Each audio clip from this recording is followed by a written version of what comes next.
கடந்த வாரத்திலே ஒரு செய்தியை ஆயத்தப்படுத்த கர்த்தர் கிருபை செய்தார். ගිය සතියේදී දෙවියන් වහන්සේ එක දේශනාවක් ආරම්භ කරන්න උන්වහන්සේ ඇවිල්ලා මට උදව් කරා. அப்படி ஒவ்வொரு நாளும் நான் வேதத்தை தியானிக்கும் பொழுது கர்த்தர் ஒவ்வொரு செய்திகளையும் கொடுத்து கொண்டே இருப்பார். සෑමදාම දෙවියන් වහන්සේගේ වචනය මම මෙනෙහි කරන විට උන්වහන්සේ ඇවිල්ලා දේශනාවල් දෙනවා. நாளைய தினத்திலே முதலாம் திகதி அப்போ வாக்குத்தத்த ஆராதனை உண்டு. ඊට දවසේදී පළවෙනිදා ඇවිල්ලා පොරොන්දු වචනේ දේවමේ තියෙනවා. அப்ப வாக்குத்தத்தத்தை எழுதின பிறகு ஆண்டவர் சொன்னார் இந்த வசனத்தை இந்த நாளிலே பேசு அப்படி என்பதா. පොරොන්දු වචනේ මම ගත්තායින් පස්සේ දෙවියන් වහන්සේ කිව්වා අද දවසේදී ඒක කතා කරන්න කියලා. ஏன் சொன்னா இந்த ஞாயிற்றுக்கிழமை பேச வேண்டியதான வார்த்தையை கர்த்தர் முதல் இந்த இன்னைக்கு அதாவது நெக்ஸ்ட் சண்டே பேசணும்னா அது இன்னைக்கு எனக்கு கர்த்தர் தந்துருவார்.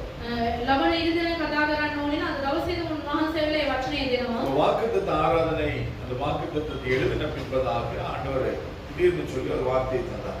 මේ පොරොන්දු වචනේ ලියුවායින් පස්සේ දෙවියන් වහන්සේ වචනයක් දුන්නා. ஆண்டவர் இந்த வார்த்தைக்கு இப்பொழுது இந்த வர சண்டைக்கு எந்த விதமான சம்பந்தமே இல்லையே அப்படின்னு சொல்லி ஆண்டவரிடம் கேட்ட பொழுது දෙවියන් වහන්සේගෙන් මම ඇහුවා මේ වචනේටත් අද මේ ඉරිදිනටත් කිසිම සම්බන්ධයක් නැහැ කියලා. இதை பேசணும் அப்படின்னு சொன்னார். මේක කතා කරන්න කියලා උන්වහන්සේ කිව්වා. அதுக்கு பிறகுதான் தெரிஞ்சது ஏன் என்று சொல்லி. ඊට පස්සේ තමයි මම දැනගත්තේ ඇයි කියලා. அதை வாசித்தால் உங்களுக்கு புரியும். ඒක කියවුවාන් පස්සේ ඔයගොල්ලන්ටත් ඒක තේරෙනවා. சிலர் வாசிச்சாலும் புரியாது. සමහරක් වෙලාවට ඔයගොල්ලන් කියනවා ඒක எப்பயாவது வேதத்தை வாசிக்கும் பொழுது புரியாது.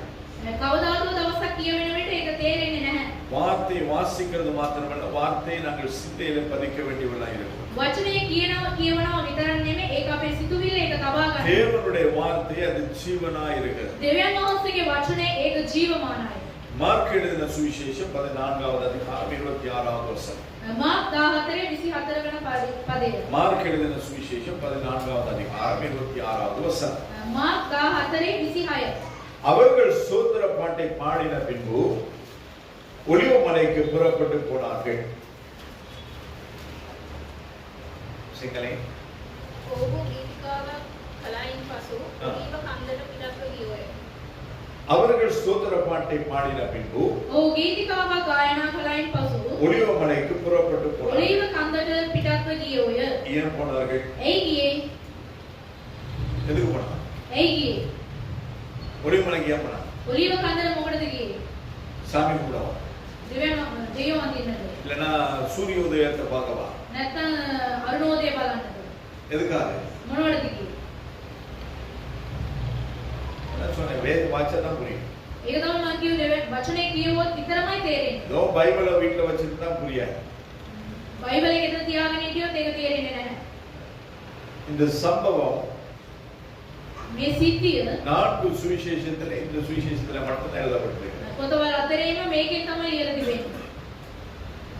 அவர்கள் சோத்திர பாட்டை பாடின பின்பு ඔව් ගීතිකාවක් ගායනා කළයින් පසු ஒலிவ மலைக்கு போனார்கள். ඔලිව කන්දට පිටත්ව ගියෝය.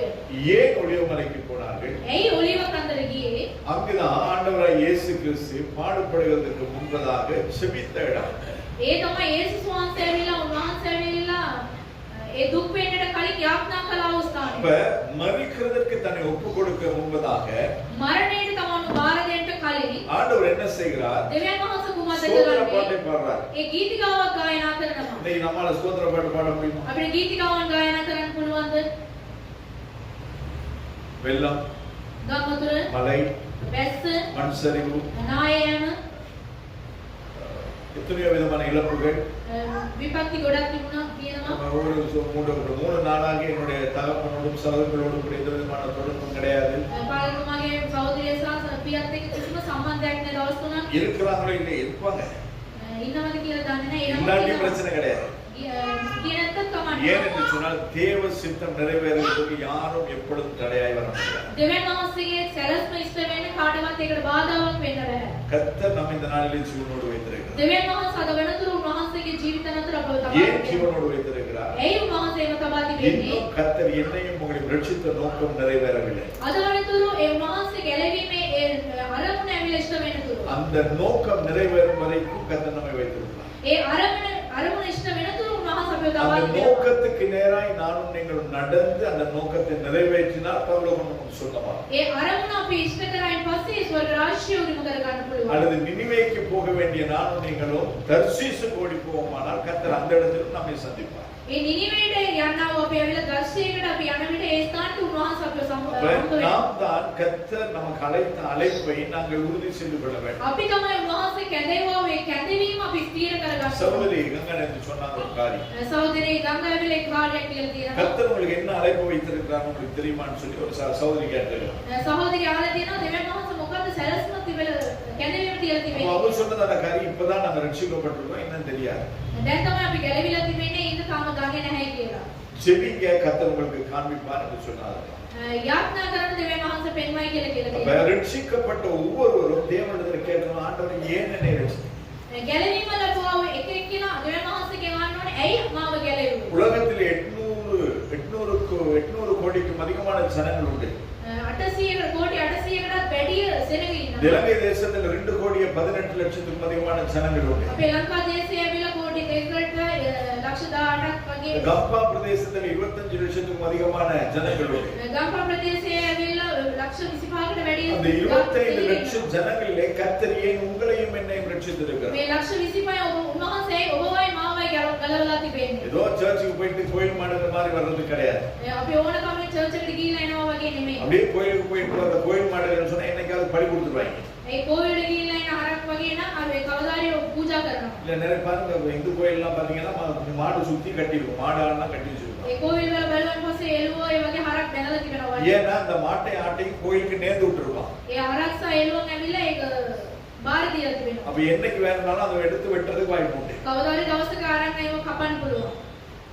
அதனால நம்ம கட்டப்பட்ட மாடுகளாய் இருக்கக்கூடாது. අපි ඇවිල්ලා ගැට ගන්න ලැබපු හරක් වගේ ඉන්නවද? கட்ட அவிழ்க்கப்பட்ட கன்றுகளாய் நாங்கள் இருக்க வேண்டும். ඒ ගැටේ නැති හරක් වගේ අපි ඉන්නවා. ஏன் என்று சொன்னால் அப்பொழுதுதான் அதை நாங்கள் வெளியிலே சென்று புஷ்டியும் பருவனுமாய் நாங்கள் கர்த்தருக்கென்று வாழ முடியும். ඒ විட තමයි අපි ඇවිල්ලා දෙවියන් වහන්සේ තුල වර්ධනය වෙලා අපි ඉන්න அப்ப පුළුවන්. கர்த்தராகிய இயேசு கிறிஸ்து தன்னுடைய சீஷர்களோடு கூட சேர்ந்து ஒலிவ மலைக்கு போகிறார். දෙවියන් වහන්සේ වුණා යේසුස් වහන්සේ තමන්ගේ ගෝලයන්ත් එක්ක ඇවිල්ලා ඔලිව කන්දට යනවා. அதாவது பாட்டு சோத்திர பாட்டை பாடிட்டு போறார். ගීතිකාව ගායනා කරලා යනවා. எத்தனை பேரு இந்த மலையை பார்த்து வெள்ளத்தை பார்த்து மண் சரிவை பார்த்து இந்த என்னது சூறாவளியை பார்த்து நீங்க எத்தனை பேர் புலம்புனீங்க? කී දෙනෙක් ඇවිල්ලා මේ වැස්ස ඒ වගේම භූමි මේ නාය මේ වගේ බලලා දුක් වුණාද? எத்தனை பேர் புலம்புனீங்க? කී දෙනෙක්?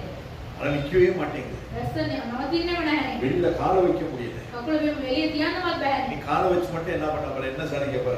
කකුල තියලා මොනවද ඔයා කරන්න යන්නේ? நிறைய பேர் நம்ம ஜனாதிபதி ஏசுறாங்க. ගොඩක් දෙනෙක් ඇවිල්ලා අපේ ජනාධිපතිතුමාව බඩිනවා. அந்த ஆள் இந்த கிளைமேட்டுக்கு அந்த ஆளுக்கு என்ன சம்பந்தம்? මේ වාතාවරණයට යාට මොකද සම්බන්ධය? மேமினி ஆபிந்ததமா வைங்க. අද මනුෂ්‍ය වදනාல තමයි මழை பெய்யுது. அந்த மிங்க வந்தனால மழை பெய்யுது. ඒ මනුෂ්‍ය ආපුලින්ද නිසම වයින්නවා. ஓ வீட்டுக்குள்ள ஏன் தண்ணி வந்தது? ඔයාගේ නිවසවල මොකටද කොහොමද වතුර ආවේ? நீ நல்லா இருந்தா உன் வீட்டுக்கு நல்லா தண்ணி வந்திருக்க வேண்டிய அவசியம் இல்லை. ඔයා හොඳට හිටියන් පස්සේ ඔයාගේ නිවසකට වතුර එන්න ඕනේ නැහැ. நீ போக வேண்டிய பாதையில ஏன் மண் சரிவு? ඔයා යන්න මාර්ගයේ මොකටද නාය යන? நாம சரியில்லை. අපි හොඳ නැහැ. இதெல்லாம் நாம தெரியாம யாரையோ திட்டிட்டு இருக்கோம். මේ අපි දන්නේ නැතුව අපි කවදාකවද බනිනවා. கர்த்தருடைய வேதம் தெளிவாய் சொல்லுகிறது. දෙවියන් වහන්සේගේ වචනේ පැහැදිලිව කියනවා. நல்லவர் மீதும் தீயோர் மீதும் ஒன்று போல கர்த்தர் மலையை கொடுக்கிறார். යහපත සහ නරක මිනිසාගේ නම වර්ෂාවෙන් அந்த மலையிலே பதரும் வளர்கிறது பயிரும் வளர்கிறது. ඒ වර්ෂාවෙන් ඇවිල්ලා බීජය සහ ඒ වගේම ඇවිල්ලා තිරිදි වර්ධනය වෙනවා. அது என்றைக்கு கர்த்தர் நியாயம் தீர்ப்பார் அன்னைக்கு வந்து பயிரை வெட்டி களஞ்சியத்திலும் பதரை வெட்டி நெருப்புக்கும் கொண்டுருவார். ඒ උන්වහන්සේ ඇවිල්ලා විනිශ්චය කරන දවසේදී උන්වහන්සේ වෙන් කරලා උන්වහන්සේ ඇවිල්ලා ගින්නට දානවා. அப்ப நான் பயிரா பதரா என்பது எனக்கு தான் தெரியும். මම ඇවිල්ලා තිරිදිද ඒ වගේම பீஜம். බීජයද කියලා එදා තමයි දන්නේ. அப்ப நாம் அந்த ஸ்தானத்திலே நாங்கள் இருக்கிறோம் என்பதை நாங்கள் நிதானித்து பார்த்துக் கொள்ள வேண்டும். ඒ ස්ථානයේ මම ඉන්නමයි කියලා අපි ඇවිල්ලා සෝදීසි කරලා බලමු. கர்த்தராகிய இயேசு கிறிஸ்துவுக்கு தெரியும். ස්වාමීන් වහන්සේ වුණාම යේසුස් වහන්සේට ගන්නවා. யூதாஸ் காரியோத்து அவரை காட்டிக் கொடுப்பார் என்று சொல்லி. යූදාස් කරියොත් දෙවියන් වහන්සේව ඇවිල්ලා පාවා දෙනවයි කියලා. தெரியுமா தெரியாது? දන්නවද නැද්ද? இதே அதிகாரத்தில் 20வது 21வது வசனத்துல பாத்தீங்கன்னு சொன்னா ஆண்டவர் அவனை முத்தம் கொடுத்து காட்டி கொடுக்கிறதை நாங்கள் பார்க்கிறோம். ඒව සිම්බලා බාර දෙනවයි කියලා අපි මේ ස්ථානයේදී බලනවා. சும்மா அந்த அவர்தான் ஆள் அப்படின்னு காட்டல. මෙයා තමයි කියලා පෙන්වෙන්නේ නැහැ. போயிட்டு கட்டி பிடிச்சு முத்தம் கொடுத்து බදාගෙන සිම්බලා காட்டி கொடுக்கிறார். එයා පාවා දෙනවා. நீ நம்ம ஆளுங்க அப்படின்னா අපේ කට්ටියත් ඒ தூரத்துல වගේ இருந்து பேசுற ஒரு செட் இருக்குது. දුර ඉඳලා කතා කරන කට්ටියක් ஆனா ඉන්නවා. பக்கத்துல வந்து தோள்ல கை போட்டு இவன் தான் ஆளு அப்படின்னு காட்டி கொடுக்கறாலும் உண்டு. ළඟ ඉඳලා අතට අත දාලා දීලා ඇවිල්ලා මෙයා තමයි කෙනා කියලා කියන කට්ටියක් இதை ඉන්නවා. தெரிஞ்சுக்கிட்டு நம்ம ஸ்தோத்திரம் பண்ண முடியுமா? මේක දැනගෙන අපිට ස්තුතිවන්ත වෙන්න පුළුවන්ද? இதை தெரிஞ்சுக்கிட்டு நம்ம பாட முடியுமா? මේක දැනගෙන අපිට ඇවිල්ලා ගීතිකාවන් ගායනා කරන්න ஆனால் இயேசு පුළුවන්ද? கிறிஸ்து அதையும் செய்தார். එනමුත් යේසුස් වහන්සේ ඒකත් කළා. பேதுரு இயேசு கிறிஸ்துவை 3 முறை மறுதலிப்பான் என்று ஆண்டவருக்கு தெரியும். පේත්‍රස් ඇවිල්ලා යේසුස් වහන්සේ ඇවිල්ලා 3 වතාවක් ඇවිල්ලා பிரதிக்ஷேபக்காரர். ප්‍රතික්ෂේප කරනවා කියලා යේසුස් වහන්සේට දන්නවා. ஆனால் ඒ නමුත් அந்த பேதுரு சொன்ன ஆண்டவரே உம்முடைய மரிக்க வேண்டுமானால் நான் வருவேன் உம்மை காட்டி கொடுக்க மாட்டேன் என்று சொல்லி அந்த உறுதிமொழி சொல்கிறதை நாங்கள் பார்த்திருக்கிறோம் வேதத்தில். පේත්‍රස් ඇවිල්ලා කලින් කියනවා වෙලා මැරෙන්න ඔබ උන්වහන්සේත් එක්ක මැරෙන්නත් මම ලෑස්ති කියලා අපි බයිබලයේ බලනවා. ஆனா சொன்னா இல்ல 3 முறை சேவல் கூவுறதுக்கு முன்பதாக நீ என்னை மறுதலிப்பாய். කුකුලක් අඬ ගහන්න කෑ ගන්න කලින් 3 වතාවක් මම ඇවිල්ලා ප්‍රතික්ෂේප කරනවායි කියලා. அப்ப மறுதலிப்பான் என்று சொல்லி தெரிந்திருந்தும் கர்த்தர் என்ன செய்கிறார்? அவனோடு கூட சேர்ந்து ஸ்தோத்திர பாடலை பாடுகிறார். ඒ ප්‍රතික්ෂේප කරයි කියලා දැනගෙනත් එයත් එක්ක ගීතිකාවල් යේසුස් වහන්සේ ගායනා இதெல்லாம் කරනවා. வேதத்துல தான் இருக்கு. මේ වයිබලෙන් තමයි තියෙන්නේ. 14வது அதிகாரத்தை முழுமையா வாசித்து பார்த்தது எல்லாமே அடங்கி இருக்கிறது. මේ 14 වෙනි පරිච්ඡේදය සම්පූර්ණයෙන් කියවුවන් පස්සේ මේ ඔක්කොම මේවායින් තිබෙනවා. அதே அதிகாரத்தின் 27வது வசனத்தை நாம் பார்க்கிறோம். ඒ පරිච්ඡේදයේ 27 වෙනි පදයේදී අපි බලනවා சீஷர்கள் இடதல் அடைவார்கள் என்பதும் ஆண்டவருக்கு தெரியும். ගෝලයන් ඇවිල්ලා බාධාවක් වෙනමයි කියලාවත් දෙවියන් වහන්සේට දන්නවා. எல்லாரும் இடதல் அடைந்தார்கள். හැමෝම ඇවිල්ලා බාධා වුණා. அப்பொழுதும் ඒ නමුත් அதை தெரிந்தும் ඒක දැනගෙන ஆண்டவர் என்ன செய்கிறார்? ஸ்தோத்திர பாடலை பாடுகிறார். ඒව දැනගෙන උන්වහන්සේ ස්තුති ගීතිකාවක් කරනවා. 37வது 40வது வசனங்களிலே நீங்கள் பார்ப்பீர்களானால் 37 40 වෙනකම් ඕලා මරණ විට அவருடைய சிலுவையின் மரணத்தின் பொழுது උන්වහන්සේගේ කුරුසියේ මරණයේදී அவர் துன்பப்படும் நேரத்திலே එයා දුක් වෙන ඒ වේලාවේදී 3.5 வருஷங்கள் ஆகாரம் கொடுத்து அற்புதங்களை காண்பித்து உருவாக்கின சீஷர்களும் ஏனையவர்களும் அவரோடு கூட இருக்க மாட்டார் என்று ஆண்டவருக்கு தெரியும். ඒ අවුරුදු 3මාරක් ඇවිල්ලා කැම දීලා ඒ සියලු ආස්කම් කළා ඒ ගෝලයක් එක්ක ඉන්නේ කියලා යේසුස් වහන්සේ දන්නවා. தெரிந்தும் ஆண்டவராய் இயேசு கிறிஸ்து ஸ்தோத்திர பாட்டு பாடுகிறார். ඒව දැනගෙන යේසුස් වහන්සේ ඇවිල්ලා ස්තුති ගීතිකාවන් ගායනා කළා. ஆண்டவராய் இயேசு கிறிஸ்து பாடினதற்கான ஒரே ஒரு ஆதாரம் இந்த வசனம் மட்டும்தான். යේසුස් වහන්සේ ගීතිකාවල් ගායනා කළා කිව්වට ඒ ආධාරව වචනය ඇවිල්ලා මේක විතරමයි. இயேசு கிறிஸ்து ஞானஸ்தானம் கொடுத்தாரா யாருக்காவது? යේසුස් වහන්සේ කාට හරි බෞතිස්ම කරාද? கொடுத்தாரா? බෞතිස්ම දුන්නාද? உத்தரவு கொடுத்தாரு. කාටවත් දුන්නේ නැහැ. ஆனா 3.5 வருஷம் ஊழியம் செய்தாரு. එනමුත් උන්වහන්සේ අවුරුදු 3මාරක් සේවා කළා. ஆண்டவருக்கு பின்பதாய் திரளான ஜனங்கள் போனார்கள். උන්වහන්සේගේ පිටිපස්සේ ඇවිල්ලා සේනක ගොඩාක් දෙනෙක් ගියා. ஆனா போன அத்தனை பேர் அவரோட கூட இருந்தார்கள். ගියාව හැමෝම එයාත් එක්ක හිටියාද? 72 பேரை ஆண்டவர் 2 பேரா அனுப்புறார் ஊழியத்துக்கு. 70 දෙනෙක් ඇවිල්ලා දෙදෙනා ගානේ ඇවිල්ලා සේවාවට அந்த යවනවා. 72 பேர் அவரோட கூட இருந்தார்கள். ඒ 70 දෙනාම දෙවියන් වහන්සේත් එක්ක හිටියාද? கடைசியில் இருந்தது 12 பேர். අන්තිමට ඉතුරු වෙලා හිටියේ 12 දෙනා. 12 பேரிலும் ஒருவன் இயேசு கிறிஸ்துவை காட்டி கொடுத்தார். ඒ 12 දෙනාගෙන් එක්කෙනෙක් ඇවිල්ලා දෙවියන් වහන්සේ ඇවිල්ලා පාවා දුන්නා. அதிலும் ஒருவன் இயேசு கிறிஸ்துவை மறுதலித்தவர். ඒකින් එක්කෙනෙක් ඇවිල්ලා දෙවියන් වහන්සේව ප්‍රතික්ෂේප කළා. அதிலும் ஒருவன் இயேசு கிறிஸ்து உயிர்த்தெழுந்தாரா என்பதான சந்தேகத்தோடு கூட அவரை தேடி தெரிந்தவர். ඒකින් එක්කෙනෙක් ඇවිල්ලා යේසුස් වහන්සේ නැවත නැගිට්ටාද කියලා සැකයෙන් වහන්සේ හොයාගෙන ඉන්නවා. இத்தனை பேரை வைத்துக் கொண்டும் தன்னுடைய மரணம் சம்பவிக்கிறதுக்கு முன்பதாக இயேசு கிறிஸ்து ஸ்தோத்திர பாட்டை பாடினார். මේ සියලු දෙනාම තියාගෙනත් උන්වහන්සේ ඇවිල්ලා දෙවියන් වහන්සේට ස්තුති ගීතිකාවන් ගායනා කරා. பாட்டு பாடினார். ගීතිකාවන් ගායනා කරා. குறைவை எண்ணி புலம்புவதை நிறுத்துவே, நிறைவாய் என்னை நடத்துபவர் இருப்பதால். கொஞ்சம் குறவு வந்துடக்கூடாது. ටිකක් අඩුවක් එන්න හොඳ නැහැ. இன்னும் மாவு நேரத்துல வாங்கி போட்டு இன்னைக்கு மாவை காணல. අද ඊයේ තමයි පිටි අරන් දැම්මේ අද නැහැ. நேத்து தான் சீனியை போட்டு இன்னைக்கு சீனியை காணல. ඊයේ සීනි අරන් දැම්ම අද නැහැ. 17 வாங்கி வச்சு 17 காணல. 17 අරන් දැම්ම ඒකවත් නැහැ. பேயா வந்து திங்கிது உங்க வீட்டுல. යක්කු දෙවිලා කන්නේ. குடும்பமா தின்னுட்டு கடைசியில யாரையாவது ஒரு ஆளும் அந்த எட் பண்ணி சொல்றது. පවුලත් එක්ක වාඩිලා කාලා එක්කෙනෙක් எப்ப பார்த்தாலும் நீ தான் பால்ட்டி குடிக்கிறது. ඉමදිස්සේ මොනවා තමයි எப்ப කිරිදේ. பார்த்தாலும் நீ தான் சீனி சாப்பிடுறது. ඉමදිස්සේ මොනවා තමයි සීනි කන්නේ. ஆமா இல்லையா? හොඳ නැද්ද? குறைவை எண்ணி புலம்புவதை நிறுத்துவே, நிறைவாய் என்னை நடத்துபவர் இருப்பதால். அவர் நம்மோட கூட இருப்பது ஒரு நாள் குறைவில்லை. උන්වහන්සේ අපිත් එක්ක ඉන්නකොට කිසිම අඩුවක් වෙන්නේ නැහැ. 10 ராத்த பானம் 2 செமட்டிங் வாழைப்பழத்தான் 3 வாழைப்பழம் 4 கிடையாது சிப்பு 3 அனுப்பிச்சுதான். පාන්ගෙඩි 10 සමන්ඩි දෙකක් එහෙම එවලා තිබුණා. நம்ம வீட்டுல கர்ப்பத்துலயும் கிடையாது ஒண்ணும் கிடையாது. ගම්වතුර කිසිම දෙයක් නැහැ පාලතුමාගේ ගෙදර. ஒரு குடும்பத்துக்கு அடைக்கலா கொடுத்தா அவ்வளவுதான். පවුලකට ඇවිල්ලා නවතන දුන්නා. அந்த ஒரு 4 பேரை வச்சிருக்கிறதுக்கே 10 ராத்தர்னா මේ හතර දෙනාම තියාගන්න එකට පාන්ගෙඩි 10ක් 10 பேரை கூட்டி வச்சிருந்தா என்ன ஆயிருக்கும்? ඔයගොල්ලෝ හැමෝම එකට ඇවිල්ලා තියා තිබුණා මොනවද වෙන්නේ? இதுதான் ஆசீர்வாதம். මේක තමයි ආශිර්වාදය. யாருக்கு நம்மால் உதவி செய்ய முடியுமோ அவருக்கு நாம் உதவி செய்யும் பொழுது அந்த நேரத்தை கர்த்தர் நம்மை ஆசீர்வதிக்க அவர் போதுமானவராய். කාටරි උදව් කරනකොට උන්වහන්සේ ඇවිල්ලා අපි ආශිර්වාද කරන්න උන්වහන්සේ බලවත්. அப்ப இப்பேற்பட்டதான சூழ்நிலையிலும் ஆண்டவராய் இயேசு கிறிஸ்து என்ன செய்கிறார்? ஸ்தோத்திர பாட்டை பாடுகிறார். මෙවැනි වාතාවරණය තුල දෙවියන් වහන්සේ වූ යේසුස් වහන්සේ ඇවිල්ලා ගීතිකාවක් ගායනා කරනවා. நிறைய பேர் அட்வைஸ் பண்றதை நான் பார்த்திருக்கேன். බොහෝ දෙනෙක් ඇවිල්ලා ඇඩ්වයිස් දෙනවා. யாருக்காவது சோம் இல்லையா? කාටරි සනීප නැද්ද? சிஸ்டர் எப்படி இருக்கீங்க? සිස්ටර් කොහොමද ඉන්නේ? பிரதர் எப்படி இருக்கீங்க? බ්‍රදර් කොහොමද ඉන්නේ? பேசிட்டு போது இருமாங்க. කතා කරගෙන ඉන්නකොට இல்லாட்டி ஒரு மாதிரி சளி காவாங்க. මොකක් හරි அப்ப சொல்லுவாங்க இந்த டாக்டர் நல்லோம், මේ ඩොක්ටර් හොඳයි. அந்த டாக்டர் நல்லோம். ඒ ඩොක්ටර් හොඳයි. எல்லா டாக்டருமே டாக்டர் தான். හැම ඩොක්ටර්ම ඩොක්ටර් තමයි. அப்ப எந்த ஆளுகிட்ட மருந்து எடுத்தா அவ்வளவுதான். කොයි ඩොක්ටර් ගාව බේත් ගත්තත් එච්චරයි. அந்த நாட்களிலே டாக்டர் கிட்ட போனா ඒ දවස්වලදී ඩොක්ටර් ගාවට ගියායින් පස්සේ தலைவலிக்குதா, ඔළුව කැක්කුමයිද, மூக்கு எரியுதா, නාය කසනවද, தொண்டை எரியுதா, උගුර அவர் தான் கேட்பாரு. එච්චරයි යන්නේ. இன்னைக்கு போனா දැන් ගියායින් පස්සේ உங்களுக்கு என்ன செய்யுது? මොකද මොනවද වෙන්නේ? தலைவலிக்குது. ඔළුව කැක්කුම. எந்த பக்கம் வலிக்குது? කොයි පැත්තද දෙන්නේ? இந்த பக்கமா இந்த பக்கம்? මේ පැත්තද මේ පැත්තද? இல்லன்னா பின்னுக்கா? නැත්තම් පිටිපස්සද? நமக்கிட்ட கேட்டு தான் மருந்து கொடுக்குறாங்க. අපේ ආලා තමයි බෙහෙත් அப்ப දෙන්නේ. இன்னைக்கு இருக்கிற டாக்டர் ஒருவருமே சரி கிடையாது. දැන් ඉන්නව ඩොක්ටර්ස්ලා කවුරුවත් හරි නැහැ.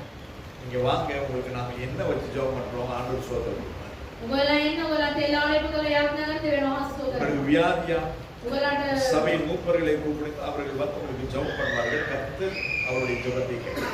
සභාවේ ඇවිල්ලා වැඩිනාලේ කට්ටිය ඇවිල්ලා එකතු කරලා යාඥා කරලා දෙවෙනවා හස්තෝදර. ஆனா இன்னைக்கு எல்லாரும் அட்வைஸ் கேட்டுக்கிட்டு கடைசியில போய் எங்கேயோ வந்து ஒண்ணுக்கும் வேற ஒரு மருத்துவத்தை கொடுத்து கை கால் வளர்ந்தாம போயிருக்கிறோம்னே நாங்கள் பார்த்துருக்கோம். හැමෝගෙම උපදේශ අරගෙන ඇවිල්ලා කොයගේ ගිහිල්ලා කකුල අතපය වැඩ කරන්නේ නැතුව ඒ ඉන්න. அப்ப நம்முடைய வாழ்க்கையில ஏற்படுகிறதான எந்த சூழ்நிலையா இருந்தாலும் අපගේ ජීවිතේ ඇති වෙනා කොයි அந்த වාතාවරණයක சூழ்நிலையை நாங்கள் மேற்கொள்ள வேண்டுமானால் தேவனை ஆராதிக்க வேண்டும். ඒ වාතාවරණය අපි පසු කර ගන්න යන්න ඕනේ නම් උන්වහන්සේට නමස්කාර කරන්න ඕනේ. அதுக்கு பிறகு நீங்க பாத்தீங்கன்னா 35வது வசனத்துல 35 වන පදයේදී ஒரு கொடூரமான மரணத்தை ஏற்க போகிறார் என்பது இயேசு கிறிஸ்துவுக்கு தெரியும். මහත් වූ ගොඩක් වේදනාව මරණය උන්වහන්සේ අත්දකිනවා කියලා යේසුස් அவர் වහන්සේ போய் அந்த கெத்செமனே பூங்காவிலே ஒளிமலையிலே அவர் அமர்ந்திருந்து ஆண்டு பிதாவாகி தேவனை நோக்கி கேட்கிறார். ගෙත්සමනි වයනේදී උන්වහන්සේ තනි වෙලා උන්වහන්සේ ඇවිල්ලා පියාණන් වහන්සේගෙන් பிதாவே අහනවා, உங்களுக்கு சித்தமானால் இந்த பாத்திரம் என்னை விட்டு நீங்க கடவுள். පියාණනි උන්වහන්සේට කැමති නම් මේ වාජනය මගෙන් අයින් කරලා දාන්න. அதாவது வேதம் சொல்லுகிறது அவருடைய வேர்வையின் பெருந்துளிகள் இரத்தமாய் கீழே சொட்டினதாம். බයිබලයේ කියන උන්වහන්සේගේ දාඩිය ඇවිල්ලා අන්තිමට උන්වහන්සේගේ ලේ වගේ වැగిරුණා. அதாவது அந்த அளவுக்கு அந்த மரண வேதனை அவருக்கு முன்பதாக தெரிந்திருக்கிறது. එච්චරම උන්වහන්සේගේ මරණයේ වේදනාව ඉදිරියේදී පෙන්නලා තිබෙනවා. அவருக்கு பிபி ஏறி உள்ள நரம்பு வெடிச்சிருச்சு. ඒ උන්වහන්සේට බීපී එක වැඩි වෙලා නාරය පිපිලා. அந்த அதாவது உள்ள கசிந்ததான இரத்தமானது வேர்வையின் பெருந்துளியாக இரத்தமாய் கீழே கொண்டிருக்கிறது. ඒ ඇතුලේ පිපිලා තිබෙනවා ඒ ලේ තමයි ඒක එළියට ඇවිල්ලා දාඩියක් වගේ වැටලා තියෙනවා. இன்னைக்கு நமக்கு அப்படி நடந்திருக்கு අපිට එහෙම වෙලා තිබෙනවද? கிடையாது. නැහැ. ஆனாலும் நாங்கள் புலம்புகிறோம். ඒ නමුත් අපි ඇවිල්ලා කෙදිරි ගන්නවා. சர்ச்சுக்கு போறது கிடையாது, ஜெபம் பண்றது கிடையாது, வேத வாசிக்கிறதுக்கு ஜெபம் பண்ணி அதுக்கு உபவாசம் பண்ணி என்னதுக்கு அப்படி புலம்பிட்டு இருக்கோம். යාඥා කරන්නේ නැහැ, චර්ච් එකට එන්නේ නැහැ. ඒ වගේම ඇවිල්ලා කෙදිරි ගගා மரணம் அவருக்கு இதை கண்களுக்கு முன்பதாய் தெரியும் பொழுது ஆண்டவராய் இயேசு கிறிஸ்து ஸ்தோத்திர பாட்டை பாடுகிறார். ඒ මරණය උන්වහන්සේගේ ඉදිරියේ පේන විට උන්වහන්සේ ගීතිකාව ගායනා කරනවා. 50வது வசனத்தை நாம் பார்க்கிறோம். 50 පදයේදී අපි බලනවා எல்லாரும் அவரை விட்டு ஓடி போனார்கள் என்று வேதம் சொல்லுகிறது. සියල්ලම උන්වහන්සේ අත්හැර පලා ගියයි කියලා අපි බලනවා. ஆண்டவருக்கு தெரியுமா தெரியாது எல்லாம் ஓடி போவாங்க. පලා යයි කියලා උන්වහන්සේ දන්නවද නැද්ද? தெரியுமா தெரியாது? දන්නවද නැද්ද? தெரியும். දන්නවා.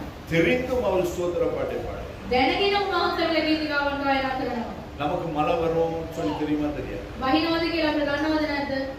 தெரியுமா தெரியாது? දන්නවද නැද්ද? அப்ப நாம என்ன பண்ணிடுறோம்? අපි මොනවද කරන්නේ? சொல்லி 11 மாதங்கள் කියලා මාස 11යි.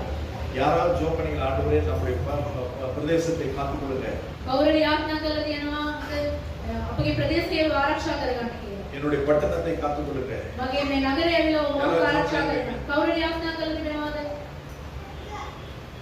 ஒருதான் ඔයගොල්ලන් කියනවා ஏன் கர்த்தர் முன்கூட்டியே நமக்கு தீர்க்க தரிசனமா பேசுகிறார்? ඇයි උන්වහන්සේ ඇවිල්ලා කලින් මේ අනාගත වාක්‍යයක් ඇරෙන්න උන්වහන්සේ කතා කරන්නේ? காரியங்கள் சம்பவிக்க வேண்டும் என்பதற்காக அல்ல. ඒ දේවල් සිදු වෙන්න ඕනේ කියලා නෙමෙයි. அந்த சம்பவிக்க வேண்டியதான அந்த சம்பவங்களை தடை செய்யும்படியா ඒ වෙන්නා ඔය කාර්යය ඇවිල්ලා බාධාවක් වෙන්න ඒක නවත්වන්න ඕනේ කියලා.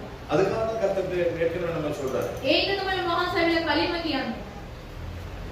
அப்ப ஆண்டவர் உங்களை ஆசீர்வதிப்பேன் என்று சொன்னால் දෙවියන් වහන්සේ ඔයගලන්ට ආශිර්වාද அந்த කරයි කියලා ஆசீர்வாதத்துக்கு පස්සේ நேராக நீங்கள் உங்களை தயார்படுத்த ඒ வேண்டும். ආශිර්වාදයට ඉස්සර ඔයගලම සූදානම් කරගන්න ඕනේ. உன்னுடைய பிள்ளை ஒரு பெரிய ஊழியக்காரனா இருப்பான் ඔයාගේ දරුවා ඇවිල්ලා ලොකු මහත් වූ සේවකෙක් කැඩේ වෙනස් වෙයි. அப்படின்னு சொல்லிட்டு அது நடக்குமா?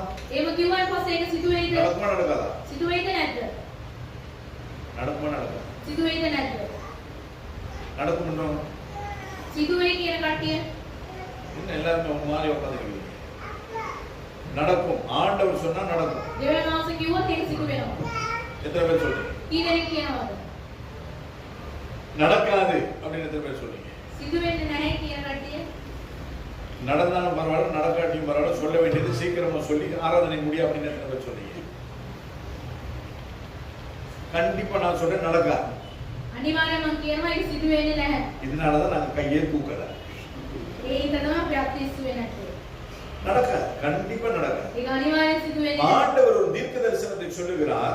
දෙවියන් වහන්සේ අනාගත වාක්‍යයක් உங்களுடைய කියනවා. பிள்ளை தீர்க்கதரிசியாக ஊழியக்காரனாக வருவான். ඔයාගේ දරුවා ඇවිල්ලා අනාගත වාක්‍ය කියන කෙනෙක් ඇඩියට සේවකෙක් ඇඩියට அப்ப වෙනවා. அந்த பிள்ளையை நாங்கள் அந்த ஊழியத்துக்கு நேராக, தேவனுக்கு நேராக அந்த பிள்ளையை நாங்கள் நடத்த வேண்டும். දෙවියන් වහන්සේගේ සේවය උදෙසා උන්වහන්සේගේ ඉදිරියේදී අපි හරි විදියට ජීවත් வேதம் வாசிக்க கற்றுக் கொடுக்க வேண்டும். බයිබලය කියවන්න උගන්වන්න தேவ ඕනේ. சமூகத்தில் அமர அவனுக்கு நாங்கள் கற்றுக் கொடுக்க දෙවියන් வேண்டும். වහන්සේගේ පාමුල වාඩි වෙන්න தேவனுடைய උගන්වන්න ඕනේ. சத்தத்தை கேட்க அவன் பயில வேண்டும். දෙවියන් වහන්සේගේ ශබ්දය අසන්න ඌ ඇවිල්ලා වීර්ය දරන්න அப்ப ඕනේ. தேவனோடு கூட அவன் இருக்கிறதை அவன் செய்யாத பட்சத்தில் எப்படி தேவன் ஊழியக்காரனாய் மாற முடியும்? දෙවියන් වහන්සේගේ කාර්යය ඇවිල්ලා දෙවියන් වහන්සේ තුල කරේ නැත්තම් කොහොමද සේවය කරන්නේ දෙවියන් වහන්සේට?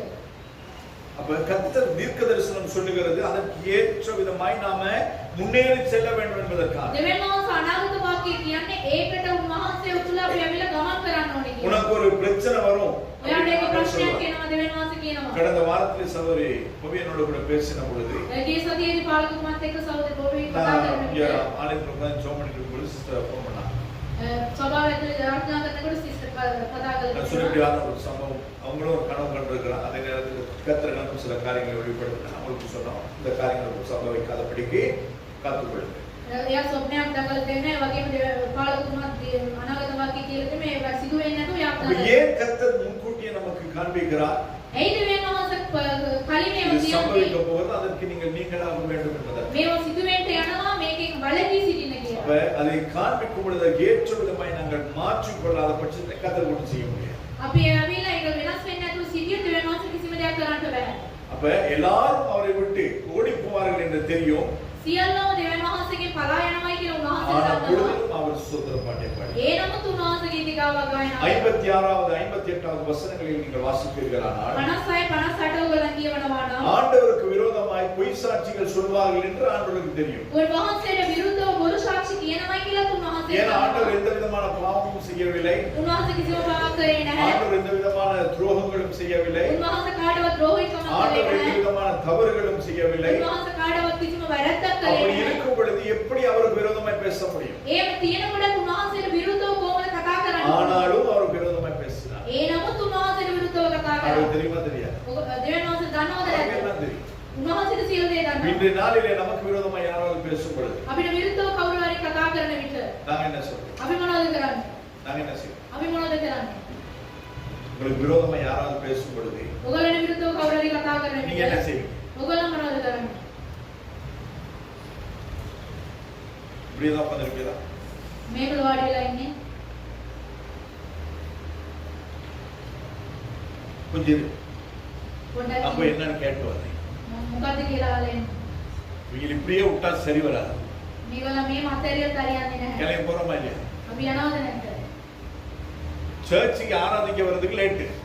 චර්ච් එකට නමස්කාර කරන්න එන්න சீவி පරක්කනවා. முடிச்சு சிங்காரிச்சு எல்லாம் பண்ணிட்டு வர்றதுக்கு லேட் ஆயிடுது. ඔක්කොම බීරගෙන ඔක්කොම ලස්සන වෙලා එන්න පරක්කු වෙනවා. இப்படி ஒரு கதை கேள்விப்பட்டோன்னே මේව කතාවක් ඇහුවන් පස්සේ நான் மேல உடுத்திருக்கேனா கீழே உடுத்திருக்கேனா உள்ள உடுத்திருக்கேனான்னு கூட பார்க்கவே இல்லை. උඩ යකලද යට ඇඳලා ඇතුලේ ඇඳලා කියලාවත් දන්නේ නැහැ. இப்படியே கிளம்பிடுது. ඒවම යනවා. அப்ப புள்ள தான் சொல்லும், දරුවා තමයි කියන්නේ. ட்ரெஸ் மாத்திட்டு போங்க, ඇඳුම මාරු කරලා යන්න.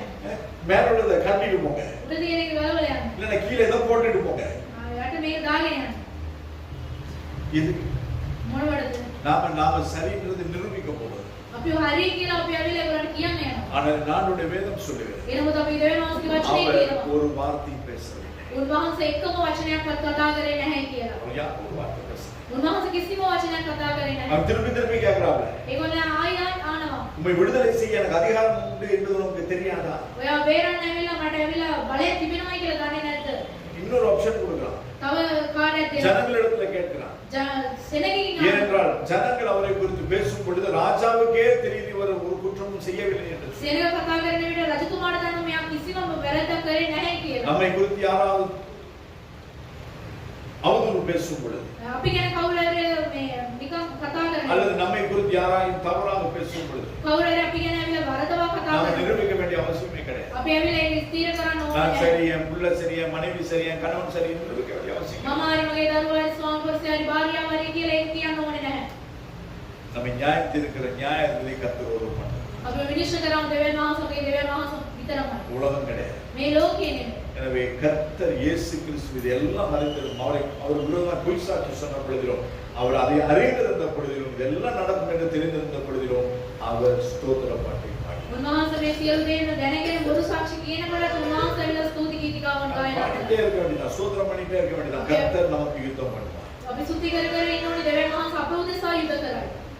நீங்கள் அமர்ந்திருந்த நானே கர்த்தர் நாமம். ඔයගොල්ලෝ වාඩි වෙලා ඔයගොල්ලෝ නිශ්චලව සිටින கர்த்தர் எனக்கு උන්වහන්සේ யுத்தம் பண்ண வேண்டுமானால் நான் அமர்ந்திருக்க வேண்டும். මම දෙවියන් වහන්සේ අප උදෙසා යුද කරන්න ඕනේ නම් අපි ඇවිල්ලා වාඩි වෙලා නිශ්චලව සිටින්න ඕනේ. 65வது வசனத்தை நாங்கள் வாசிக்கிறோம். එන වසන පදේ අපි කියවනවා. அவரை துப்பி குட்டி கன்னத்தில் அடைந்தார்கள் என்று எழுதப்பட்டிருக்கு. මූණ වසා උන්වහන්සේ කුටි ඇත උන්වහන්සේ දිවක් කියන සියලු දේ උන්වහන්සේ කතා කරලා තිබෙනවා. இதெல்லாம் உங்களுக்கு தெரியுமா தெரியாதா? ඒව දන්නවද නැද්ද? தெரியும். උන්වහන්සේ நீ දන්නවා. யாராவது உங்க மோதிரம் துப்பி இருக்காங்களா? කවුරු හරි කෙල ගහලා තිබෙනවද? கன்னத்தில் அடிச்சிருக்கிறாங்க, කම්පියුටර් ගහලා තිබෙනවද? குட்டி இருக்கிறாங்க, துப்புக்காரங்க. ටොකු ඇනලා තිබෙනවද? ஆனால் நம்ம என்ன பண்ணிட்டு இருக்கோம்? අපි මොනවද කරන්නේ? ஒரு வாக்கு சொல்ல முடியாது. ඒක වචනයක් කියන්න බෑ. நாங்க ஆண்டவரோட கூட என்ன பண்ணிடுவோம்? අපි දෙවියන් වහන්සේත් එක්ක මොනවද කරන්නේ? அவரோட சண்டை பிடிக்கிறது. උන්වහන්සේගෙන් අපි ඇවිල්ලා රණ්ඩු වෙනවා. சர்ச்சுக்கு போறது கிடையாது, චර්ච් එකට යන්නේ ஜெபம் නැහැ. பண்றது கிடையாது, යාඥා කරන්නේ வேதம் නැහැ. வாசிக்கிறது கிடையாது. බයිබලේ කියවන්නේ எல்லாத்தையும் கொண்டு போறது அங்கதான் கொட்டுறது. මේ ඔක්කොම ඇවිල්ලා එතන තමයි අලන්නේ. நேற்றைய தினத்தில் நான் சொல்லிக் கொண்டது, ඊයේ දවසේ මම කීකී හිටියා. நமக்கு தான் சபை தேவை. අපිට තමයි සභාව ඕනේ. நீங்க சபைக்கு வரணும், ஆண்டவருக்கு எந்த விதமான கட்டாயம் கிடையாது. ඔයගොල්ලෝ සභාවට එන්න ඕනේ කියලා උන්වහන්සේ කිව්වා. எனக்கு தான் தேவன் தேவை, මට තමයි දෙවියන් වහන්සේ ඕනේ. அவருக்கு நான் தேவையே கிடையாது. මට ඇවිල්ලා මාව උන්වහන්සේට ඕනේ නැහැ. ஒரு கழுதையை கொண்டு கர்த்தருக்கு பேச முடியும்னு சொன்னா நான் அவருக்கு முக்கியமே கிடையாது. ඒක බූරුවෙක් කියලා උන්වහන්සේට කතා කරන්න පුළුවන් නම් මාව උන්වහන්සේ என்னை ඕනේ නැහැ. மேன்மை பாராட்டுறதுக்கு நான் ஒண்ணுமே கிடையாது. මාව ඇවිල්ලා උඩඟු කරලා කතා කරන්න කිසිම දෙයක් නැහැ. கர்த்தருடைய வேலையை அவர் யாரை வைத்தாலும் செய்வார். උන්වහන්සේගේ වැඩ උන්වහන්සේ කාව තියලා හරි උන්වහන්සේ என்னை කරේ. காட்டிலும் நல்லவர்கள் ஏராளம் இருக்கிறார். අපිට වඩා හොඳ කට්ටිය ගොඩක් ඉන්නවා. அவர்களை எடுக்காதபடிக்கு கர்த்தர் ஏன் என்னை தெரிந்தெடுத்தார்? ඒගොල්ලම ගන්න නැතුව උන්වහන්සේ ඇයි උන්වහන්සේ අපිව තබා තිබෙන්නේ? நீர் மாத்திரம் இல்லை என்றால் மன்னாய் போயிருப்பேன். அது இந்த பாட்டுல ஒரு அடி இருக்கு. ඒ ගීතිකාවෙන් කොටසක් තිබෙනවා.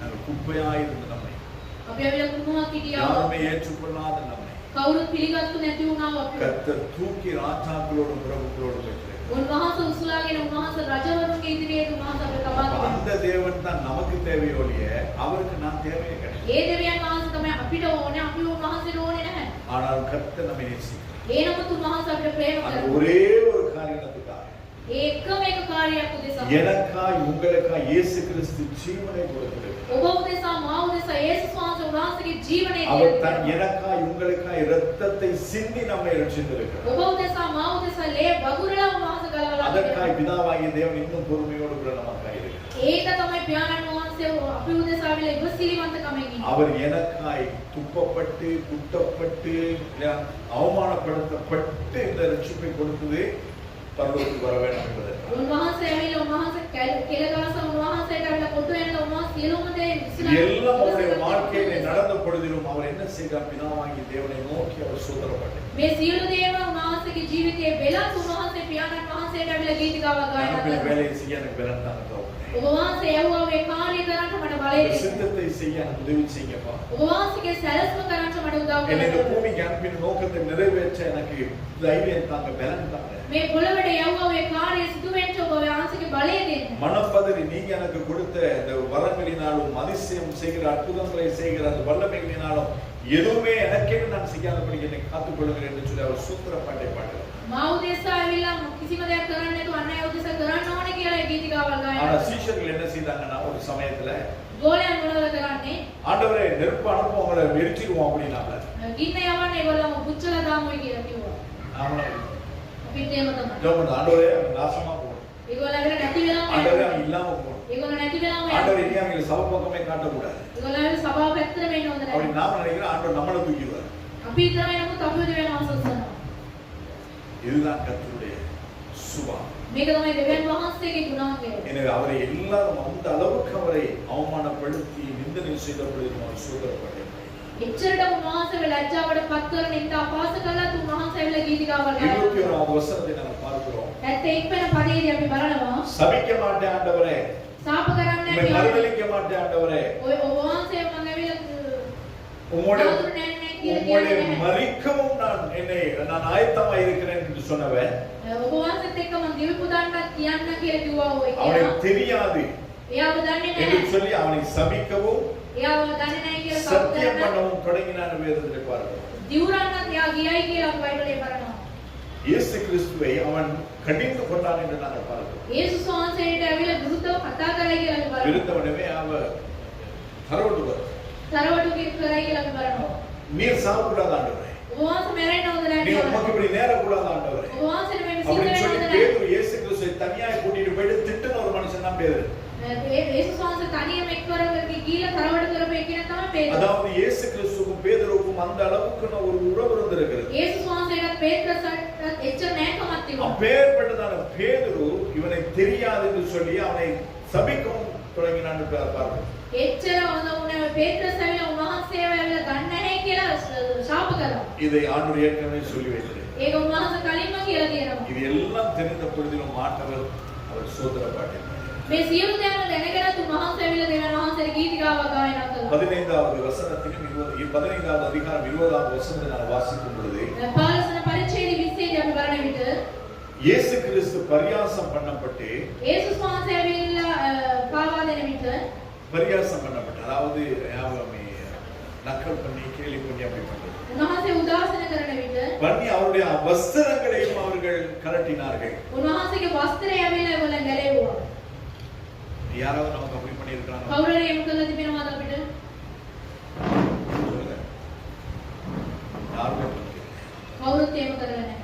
எனக்காய் உங்களுக்காய் මා උදෙසා ඔබ උදෙසා என் ஆண்டவர் நிர்வாணமாக்கப்பட்டார். උන්වහන්සේ ඇවිල්ලා නිර්වස්ත්‍රව සිටියා. அவர் உள்ளுக்கு ஒரு ரூமுக்கு கூட்டிட்டு போயிட்டு அவங்களோட ட்ரெஸ் கட்டிட்டு போய் ඇතුළට කාමරේට එක්කගෙන ගිහිල්ලා දැඳුම් ගලවලා තිබෙන්නේ. வசனத்தை வாசிச்சு பாருங்க. அந்த வசனம் தெளிவாய் சொல்லுகிறது, වචනේ කීවල බලන්න එක පැහැදිලිව කියනවා. எல்லாரும் கூடி வந்து ඔක්කොම රැස් වෙලා அவரை பரியாசம் பண்ணி එයාට ඇවිල්ලා அவருடைய සරදම් வஸ்திரத்தை கழட்டி උන්වහන්සේගේ වස්ත්‍රය இன்னொரு ගලවලා சிவப்பு வஸ்திரத்தை அணிந்து තව රතු වස්ත්‍රයක් கண்ணத்தில் ගලවලා அடிச்சு கண்ணை கட்டி தலையில குட்டி இவ்வளவுலாம் அவமானப்படுத்துறாங்க. எதற்காக? කම්බුලට ගාලා ඇස් මසාගෙන ඇවිල්ලා කොටු යනවා. මේ ඔක්කොම කරේ මොනවටද? நீங்களும் நானும் வாழ்ந்திருக்க வேண்டும். ඔබ සමම ජීවත් වන අතර සිටින්න ඕනේ කියලා. அதற்காக தான் கர்த்தர் அவ்வளவு அவமானங்களை விட்டார். ඒකම උන්වහන්සේ සියලුම ලැජ්ජාව උන්වහන්සේ எல்லாம் படுவேன், இதெல்லாம் நடக்கும்னு சொல்லி தெரிந்தும் அவர் ஸ்தோத்திர பாட்டினார். මේ සියලු දේම වෙනමයි කියලා දැනගෙනත් උන්වහන්සේ ස්තුති ගීතිකාවල් ගායනා කරා. நேற்று வரும் பொழுது காலளவு இடுப்பளவு தண்ணி, ඊයේ දවසේදී එනකොට ඇවිල්ලා ධනේශ ගාවට காலையில வரும் பொழுது கழுத்தளவு தண்ணி, උදේ එනකොට ඇවිල්ලා බෙල්ල ගාවට වතුර. போகும் பொழுது எவ்வளவு தண்ணி இருக்குன்னு தெரியாது. යන විට කොච්චර තිබෙයිද කියලා දන්නේ නැහැ. ஆனால் போகும் பொழுது கர்த்தர் அற்புதமாய் நடத்துவார். යන විට දෙවියන් වහන්සේ ආස්තෝමේ அவ்வளவு தடைகள் இருந்த பொழுதிலும் கர்த்தரை ஆராதிக்கும்படியாய் வந்திருக்கிறார். එච්චර බාධාවත් තිබෙලා දෙවියන් වහන්සේ නමස්කාර කරන්න ඇවිල්ලා. இதுதான் ஸ்தோத்திர பாட்டு பாடு. මේක තමයි ගීතිකාවල් ගායනා කරන එක කියන්නේ. பாடுவா ගායනා කරනවා. பல வருஷங்களுக்கு முன்னதாக பாடியிருக்கிறார். අවුරුදු ගානකට කලින් ගායනා කළා තිබෙනවා. மலையானாலும் வெயிலானாலும், மலையானாலும் வெயிலானாலும் தொண்டு செய்வேன் என் ஆண்டவர்க்கே. என்ன நடந்தாலும் மழையானாலும் சரி, வெயிலானாலும் சரி, புயலானாலும் சரி, வெளியில போயிட்டு ஆண்டவருக்கு சுவிசேஷம் சொன்னேன். වැස්ස උනත් කමන්නේ, අවුව උනත් කමක් නැහැ, සුළුසුලන් උනත් කමන්නේ දෙවියන් වහන්සේ සේවය කරනවා. நீ யாராவது செய்யறோமா? දැන් කවුරු හරි කරනවාද? சுவிசேஷ ஊழியத்துக்கு போறோம். සුභාරංචි සේවාවට යනවා. மழையா இருக்குது, වැස්සනේ. சுவிசேஷ ஊழியத்துக்கு போறோம். සුභාරංචි அத்து கொஞ்சம் புயல் அடிச்சுக்கிட்டு இருக்குது, සුළුසුලන් වැඩිනේ. செய்யறோம். අපි කරනවාද? ஆனால் எனக்காய் உங்களுக்காய் அவமானப்பட்டு வஸ்திரம் உரிக்கப்பட்டு நிற்பேன் என்று தெரிந்தும் ஆண்டவர் சோதரப்பட்டேன். ඔබ උදෙසා මා උදෙසා ඇඳුම නැතුව ඉන්නවයි කියලා දැනගෙනත් උන්වහන්සේලා ගීතිකාවල් ගායනා කරා. எங்களால முடியுமா? අපිට පුළුවන්ද? தலைமுடியோடு கூட ஆராதிக்க சர்ச்சுக்கு போனா முடியும். ඔළුව කැකුමත් එක්ක චර්ච් එකට යන්න ඕනේ නම් බෑ. வயிறு வலி முடியாது, බඩේ කැකුම බෑ. பல்லு வலி முடியாது, ගතේ කැකුම බෑ. நாளைக்கு எக்ஸாம் முடியாது, ඊට එක්සෑම් අද බෑ. வேலை වැඩ இல்லைன்னா தூக்கிடுவாங்க නැත්තම් උසල දාන්න முடியாது. බෑ. உங்க வேலைக்கு போய் கையை போயிடுச்சு என்ன பண்றது? වැඩ ගිහලා අතම ගිහලා කරන මොනවද වෙන්නේ? பிள்ளைக்கு தேவையான பலனை கொடுக்கிறோம் கர்த்தர். අපිට අම්බ කරන්න අයිය දෙන්නේ උන්වහන්සේ. பிள்ளைக்கு தேவையான பலனை கொடுக்கிறோம் கர்த்தர். අම්බ කරන්න බලය දෙන්නේ උන්වහන්සේ. அப்ப அந்த பலனை கொடுக்கிற கர்த்தர் வாரத்துக்கு ஒரு நாள் அவரை ஆராதிக்காதபடி அந்த நாளையும் ஆண்டவரை சொல்றார், 6 நாள் வேலை செய். දෙවියන් වහන්සේට කියලා කියන දවස් 6ක් වැඩ කරනවා. 6 நாள் கர்த்தர் உங்களுக்கும் எனக்கும் கொடுத்திருக்கிறார். දවස් 6 ඔබට සහ මට උන්වහන්සේ දීලා දෙනවා. ஒரே ஒரு நாளை தான் கர்த்தர் தனக்கு தரும்படியாக கேட்கிறார். මේකම දවස් තමයි උන්වහන්සේ දෙන්නේ කියලා උන්වහන්සේ அது කියලා ஒரு දෙනවා. 2 மணி நேரம் அவங்களுக்கு ஐயா கடிக்கிற கடி பூச்சி පැය දෙකක් ඇවිල්ලා ඒගොල්ලන්ට පණුව කරනවා. நேரம் உட்கார முடியாது. කිලි පාඩි වෙන්න. இப்படிம்பாங்க இப்படிம்பாங்க. මේව කරනවා එහෙම அவங்க කරනවා. சீட்ல ஏர் கண்டிஷன் போட்டு வைக்கிறாங்க. ස්ට්‍රීට් එකේ ආ කන්ඩිෂන් එක දාලා දෙනවා. இல்லனா பின்னுக்கு கொதிச்சு போயிடுது. නැත්තම් ඇවිල්ලා කිලි ගන්නවා. இல்லனா முதுகு வலிக்கும், இடுப்பு வலி, இத்தனை பிரச்சனைகள். කොන් දෙකක් වුණා ඒ වගේ මේ වලින් වේදනාවක් එනවා. ஆனால் உங்களுக்காக எனக்காக ඔබ උදෙසා මා උදෙසා ஆண்டவர் பிரதான ஆசாரியரிடத்துல கொண்டு போகப்படுகிறார். ඒ ප්‍රධාන ස්ථානයට යාව රැගෙන அதுக்குள்ள යනවා. அங்க இருந்து பிலாத்துக்கிட்ட கொண்டு போறாங்க. ඒ ස්ථානයේ පිලාත් ළඟට அதுக்குள்ள එක්කගෙන இந்தியா යනවා. ஏரோட கொண்டு போறாங்க. මේ ස්ථානයේ ඒරෝත් ළඟට එක්කගෙන යනවා. இத்தனை அலைச்சல், කොච්චර දේවල් වේදනාවක්. இத்தனை அலைச்சல்களையும் யாருக்காய் ஆண்டவர் මේ සියලු දේවල් උන්වහන්සේ කා උදෙසාද දරාගත්තා. எனக்காய் தானே ஒழிய வேற யாருக்காய் கிடையாது. ඔබ උදෙසා මා උදෙසාක් නැතුව වෙන நான் කාටවත් உங்களுக்காய் என்று கூட சொல்ல மாட்டேன். ඕගොල්ලෝ උදෙසාවත් කියන්නේ இத்தனை නැහැ. அலைச்சல்களையும் கர்த்தப்பட்டது எனக்காக. සියලු දේවල් උන්වහන්සේ විඳේ මා උදෙසා. இத்தனை அவமானங்களையும் நிந்தைகளையும் ஆண்டவர் தான் சுமந்து கொண்டது எனக்காக. මේ සියලුම ලැජ්ජාව සරදක්කම සියලු දේවල් அப்படின்னு විඳේ சொல்லி උන්වහන්සේ මා நீங்க උදෙසා. அந்த காரியங்களை நீங்க உங்களுக்காய் ஆண்டவர் செய்தார் என்று நினைப்பீங்கன்னா ඕගොල්ලෝ උදෙසා කරයි කියලා ඕගොල්ලන් ඇවිල්ලා ඒව සීකරනවා නම් ஆண்டவர் பேர் நீங்க பற்றுதலாக. දෙවියන් වහන්සේ තුල ඕගොල්ලෝ ස්ථීරව සිටිනවා. எங்க அப்பா கஷ்டப்படுறது எனக்காக මාගේ පියාව ඇවිල්ලා දුක් වෙන්නේ මා උදෙසා. அப்படி நினைக்கிறோம். මේ මිතර කට්ටිය எனக்காக மட்டுமா? මට විතරක්ද? அவனுக்காக அவளுக்காக அதுவே நாங்க ஷேர் கொடுத்துறது. ඒකෙම අපි ෂෙයාර් ஆனா அவர் கொண்டு வரது மொத்தமா எனக்கு வேணும். එයා දෙන එක ඔක්කොම මට ඕනේ. அந்த 3 பிள்ளைகளும் அப்பா எனக்காக தான், இல்ல 4 பிள்ளைகள் ஒரு ஆள்னாலும் பரவாயில்ல, அப்பா எனக்காக தான் கஷ்டப்படுறாரு. ළමයි අතරින් පියාවිලා මට තමයි புருஷன் எனக்காக தான் கஷ்டப்படுறாரு. ස්වාමි පුරුෂයා මා උදෙසා තමයි. என் மனைவி எனக்காக தான் கஷ்டப்படுறாரு. මේ භාර්යාව මා எங்க උදෙසා அம்மா எனக்காக தான் கஷ்டப்படுறாங்க. මගේ අම්මා වෙලා මා උදෙසා அப்படின்னு சொல்லி තමයි. ஒவ்வொருவரும் நினைத்தோம் என்று சொன்னால் நம்முடைய வேலைகளை நாங்கள் சரியாக செய்வோம். හැමෝම අපි විතර කොට අපි ඇවිල්ලා හරියට ජීවත් වෙනවා. ஆனால் ஆண்டவர் எனக்காய் உங்களுக்காய் அத்தனை இடங்களுக்கு அலக்களிக்கப்பட்டார்.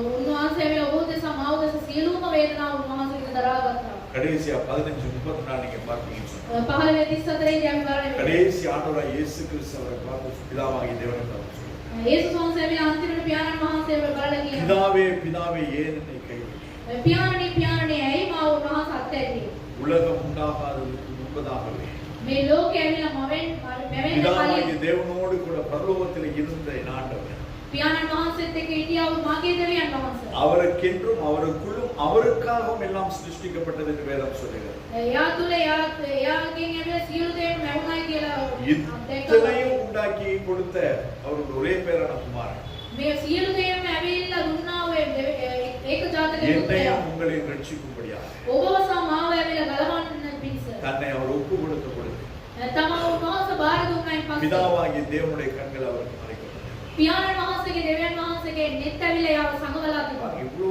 மோசமான ஒரு சூழ்நிலை. කොච්චර ඇවිල්ලා වාතාවරණයක් உங்களால ඒකත් அதை கற்பனை செய்து பார்க்க முடியும். ඒක සීතල බලන්න පුළුවන්ද? நீங்க நிறைய கற்பனை பண்ணுவீங்க. ඔයගොල්ලෝ මේ බලනවා ඔයගොල්ලෝ இல்லாதது இருக்கிறதே போல නැති එක තියෙනවා වගේම இருக்கிறது இல்லாதது போல නැති එක ඇවිල්ලා තියෙන එක නැහැ நடந்ததை වගේ. நடக்காதது போல ඒ සිදු වෙච්ච එක සිදුුනේ නැහැ වගේ. நடக்காததை நடந்தது போல ඒක ඇවිල්ලා සිදු වෙච්ච නැති එක ඇවිල්ලා பார்க்காததை සිදුුනේ කියලා. பக்கத்திலிருந்து பார்த்தது போல බලපු නැති එක ළඟ ඉඳලා බැලුවා அப்ப වගේ. நல்லாவே சொல்லுவாங்க අපි හොඳටම කියනවානේ நான் பார்த்தேன் நான் கேட்டேன் මම බැලුවා මම දැක්කා. அப்படியே இல்லைன்னா எனக்கு தெரியும் நீ சொல்லிருப்பான் මට දන්නවා ඒක. செஞ்சிருப்பான் මේව කරලා அப்படின்னு ඇති. அடிச்சு பேசும் මේව අපේ කතා කරනවා. ஆனா இது எல்லாவற்றையும் என் ஆண்டவர் அறிந்திருந்த பொழுது මේ සියලු දේම උන්වහන්සේ දැනගෙන இது எல்லாம் நடக்கும் என்று தெரிந்திருந்த பொழுது මේ සියලු දේවල් සිදු වෙනවයි කියලා දැනගෙන நம்முடைய பாவங்கள் பரிசுத்தமே உருவாகின இயேசு கிறிஸ்து மீது சுமக்கப்பட்ட பொழுது අපගේ පාපය වල උන්වහන්සේ කරපට ගියයින් පස්සේ නෝ பாவத்தை மாறாத சுத்த கண்ணனாகிய பிதாவாகிய தேவனுடைய கண்கள் அவருக்கு மறைக்கப்படும் என்று அறிந்தும் පාපේ දැකපු නැති දැකපු නැත්ත දෙවියන් වහන්සේගේ net ඇවිල්ලා උන්වහන්සේ රසා அவர் කිමෙන් කියලා දැනගෙන சோதனை උන්වහන්සේ ගීතිකාවල් ගායනා කරා. கடைசியில் அவர் கேட்கலாம் ஏன்டவரே என்னை கைவிட்டீங்க? අන්තිමට උන්වහන්සේ කියනවා දෙවියනේ ඇයි මාව අත්හැරියේ? ஏன்பா என்னை கைவிட்டீங்க? ඇයි පියාණනේ මාව உங்க අත්හැරියේ? சித்தம் செய்ய தானே வந்தேன். ඔබ වහන්සේගේ කැමැත්ත நீங்க කරන්නේ அனுப்பி தானே ආවා. வந்தேன். ඔබ වහන්සේ நீங்க යවන්නේ போக ආවේ. சொல்லி தானே ඔබ வந்தேன். වහන්සේ යන්නේ කියලා කිව්වන් உங்களுடைய පස්සේ ආවේ. திட்டத்தை நிறைவேற்ற தானே ඔබ வந்தேன். වහන්සේගේ සැලසුම් அப்படி කරන්නේ இருக்கும்போது ஏன் ආවේ. என்னை கைவிட்டீங்க? එහෙම ඉඳලා ඇයි මාව අත්හැරියේ? இந்த நிலம் உங்களுக்கு ஏற்பட்டிருக்குதா? මේ වගේ තත්ත්වයක් ඔයගලන්ට සිදු වෙලාද?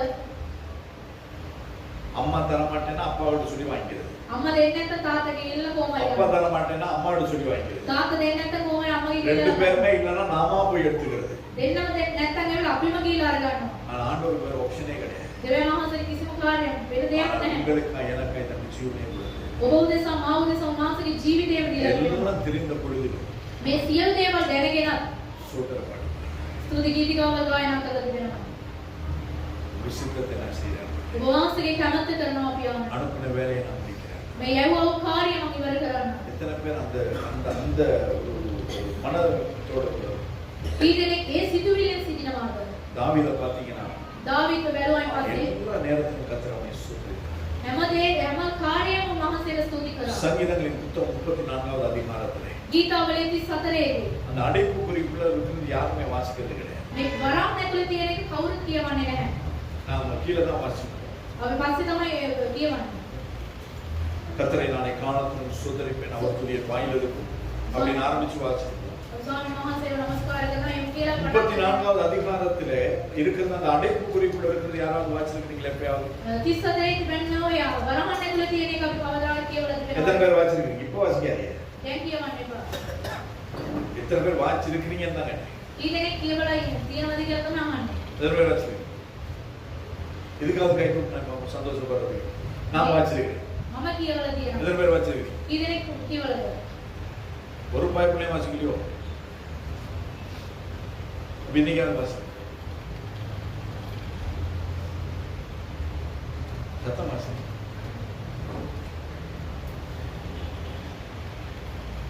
இதான் உங்க சத்தமோ? என்ன எழுதிருக்கு? මොනවද ලියලා තියෙන්නේ? என்ன எழுதிருக்கு? பைபிள் இல்லையோ அது? இருக்குதா? இருக்குதா? இங்கிலீஷ் பைபிள் இருக்குதா? இல்லையா? இருக்குதா இல்லையா? ஏன் பைபிள் மட்டும்தான் இருக்குதோ அப்ப?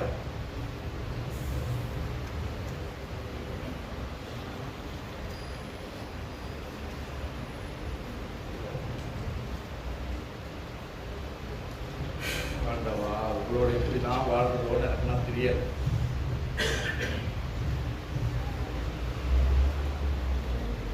ஆண்டவா என்னை ஆயிரம் ரசிக்க ராஜா என்ன இருக்குது? தாவீது அபிமெலேக்கு இதை ஏன் அவன் தேடுறதுக்கு இவ்வளவு நேரம் போச்சு? எனக்கு உங்களை பார்த்து எனக்கும் சந்தேகம் வந்துச்சு.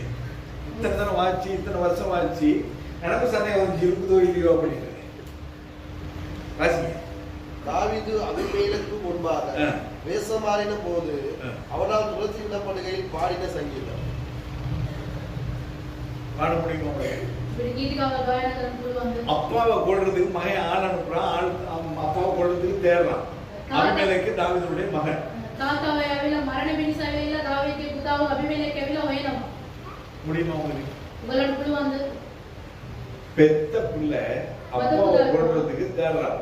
තාත්තාව මරණ පිණිස හොයනවා. உங்களுக்கு பாட்டு பாட முடியும்? උගලන්ට ගීතිකාව ගායනා කරන්න පුළුවන්ද? சொல்லுங்க. කියන්න. தாவீது பாடு. එනමුත් දාවීද් ගායනා කරනවා. என்ன பாடுறாரு? මොනවද ගායනා කරන්නේ? வாசிங்க. கர்த்தரை நான் எக்காலத்திலும் ஸ்தோத்தரிப்பேன். உள்ள துறந்துனாலும் பரவாயில்ல, தேசங்கள் துறந்துனாலும் பரவாயில்ல, நான் என்ன செய்வேன்? கர்த்தரை நான் எக்காலத்திலும் ஸ்தோத்தரிப்பேன். அவர் துதி எப்போதும் என் வாயில் எப்பொழுதும் என் வாயில் இருக்கு. புரியுது? අපිට පුළුවන්ද? அதனாலதான் ඒ ඉඳ තමයි ஆண்டவர் சொன்னா என் இருதயத்துக்கு ஏற்றது. ඒ ඉඳ මගේ හදවතට එකතු වූ මනුෂ්‍යයා කියලා උන්වහන්සේ කිව්වා. நீ தப்பு பண்ணிட்ட ඔයා වැරද්දක් කළා. அப்படின்னு சொன்னா உடனே ஆண்டவர்ட்ட போயிரு. ඒව කිව්වන් පස්සේ යාළුවා நான் பண்ணிச்சிருக்கேன். පියාණනේ මාට සමාව දෙන්න. தெரிஞ்சோ தெரியாமல் பண்ணிட்டேன். මම දන්නේ නැතුව நாங்க දැනගෙන எப்படியாவது ஆண்டவர்ட்ட කළා. மன்னிப்பு கேட்டிருக்கிறோம். මම අපි කවර හරි நான் සමාව ஒரு ඉල්ලන්න பண்றது. තිබෙනවා. මම කවදාවත් කරන්නේ නැහැ. நான் நீதிமான். මම ඇවිල්ලා දරුෂ්‍ය. நீங்க தான் ஆண்டவர் தப்பு பண்ணிட்டீங்க. ඔබ තමයි පියාණනේ தப்பு වැරද්ද பண்ணது කළා. ஆதாம் ஏவாள். වැරද්ද කරේ ආදම් සයි. கடைசியில் யாரு குற்றவாளியானது? කවුද වැරදිකාරයා වුනේ? நான் குற்றவாளி. කවුද වැරදිකාරයා? நீர் தந்தது ஆண்டவர். උන්වහන්සේ දීපු එක්කෙනා. நான் ஒண்ணும் பண்ணல. මම මොකද කරේ? நான் பேசாம மரத்தடியே தான் உட்கார்ந்திருந்தேன். මම ඇවිල්ලා இவதான் உணர்வு தந்தா. මෙයා තමයි இது ගෙනාවේ. யாரு? මෙයා කවුද? நீர் தந்தது. ඔයා දීපු එක්කෙනා. எல்லாமே நீர் தந்தது, எல்லாமே நீர் தந்தது அப்படின்னு பாடிட்டு இருக்க வேண்டியதான் நினைச்சு. එහෙම අපි ගායනා කරලා ඉන්නවා. அப்பயும் ஆண்டவர் தான் குற்றம். දෙවියන් වහන්සේ சாப்பிட்ட நான் குற்றமும் கிடையாது, කෑවම මම உணவு වැරදිකාරයා கொடுத்த அவ නෙමෙයි. குற்றமும் கிடையாது. ගෙනාලා දීපු එයාත් වැරදිකාරයා නෙමෙයි. ஆனால் ஆண்டவர் அப்படி இல்லை. එනමුත් දෙවියන් වහන්සේ தாவீது அப்படி கிடையாது. දාවීද් එහෙම அவன் எப்பொழுதும் கர்த்தரை ஸ்தோத்திரித்தான். සෑමදාම උන්වහන්සේ ස්තුති කරා. தானியேல், ஷாத்ராக், மேஷாக், ஆபேத்நேகோ දානියෙල් සහ සද්‍රාක් මේසක් ආබේද්නේගෝ இவர்கள் මේ තුන් දෙනා මේ හතර දෙනා தானியேலே දානියෙල් இடைவிடாமல் ஆராதிக்கிற தேவன் உன்னை தப்புவிக்க வல்லவராய் இருந்தார். ඔබ සෑම වෙලාවෙම නමස්කාර කරා වූ දෙවියන් වහන්සේ ඔයාව ගලවන්න උන්වහන්සේ ආවද? சிங்கக்கேவியில் நான் கிடந்தேன்.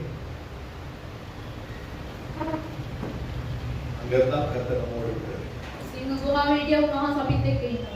என்ன சொல்றார் தாவீது? சிங்கக்கேவியில இருந்து දානියෙල් සිංහ ගුහාවේ ඉඳලා කියනවා ராஜா வாழ்க. රජතුමායා ජීවත් වෙන්න. நாம என்ன சொல்லுவோம்? අපි මොනවද කියන්නේ? நாசமா போக. நம்ம தூக்கி சிங்கக்கேவியில போட்டு ஆராதிக்கிறதை விட தப்பு விட்டாரான்னு வர கேள்வி வேற. අපි වෙලාව සිංහ ගුහාවේ දාලා නමස්කාර කරන දෙවියන් වහන්සේ වෙලාව කැලවුවද කියලා. அவனுக்கு சிங்கம் கிடையாது, யாரும் அவனுக்கு பிரச்சனையே கிடையாது. සිංහයා නෙමෙයි කවුරුත් ප්‍රශ්නයක් නෑ. கர்த்தர் என்னோடு கூட இருக்கிறார். දෙවියන් වහන්සේ මාත් එක්ක ඉන්නවා. ஷாத்ராக், மேஷாக், ஆபேத்நேகோ தூக்கி நெருப்புல போட்டார்.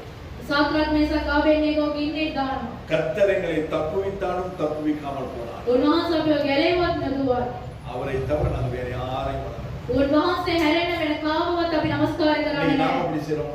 අපි එහෙම කරනවාද? பிள்ளைக்காக சர்ச்சுக்கு போறது, දරුවෝ උදෙසා චර්ච් එකට යනවා. பிள்ளைக்காக பன்சலைக்கு போறது, දරුවෝ උදෙසා පන්සලට ஏற்கனவே යනවා. ஸ்கூல்ல இருந்து வெளியில தூக்கிடுவாங்க. නැත්නම් ඉස්කෝලෙන් ඇවිල්ලා අයින් කළා දානවා. யாரும் யாரையும் போடுறது. කවුරුත් කාවවත් උස්සන්නේ නැහැ. நான் கர்த்தருக்காய் நின்றால் கர்த்தர் எனக்காய் நிற்பார். මම දෙවියන් වහන්සේ උදෙසා සිරගෙන සිටියොත් උන්වහන්සේ මාව උදෙසා ඉන්නේ. எங்க பிள்ளைகள் 2 பேருக்கு ஸ்கூல் கிடைக்கல.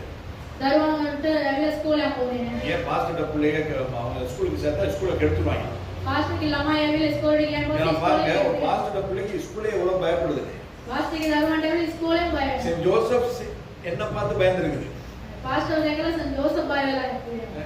சென்ட் தாமஸ் காலேஜ் என்ன பார்த்து பயந்துருக்குது. තෝමස් කොලෙජ් එකේ ඇවිල්ලා පාස්ටර් දැකලා බය වෙලා ඉන්නවා. சென்ட் ஆந்தனிஸ் என்ன பார்த்து பயந்துருக்குது. ඇන්තනිස් පාසල ඇවිල්ලා පාස්ටර් දැකලා බය වෙලා ඉන්නවා.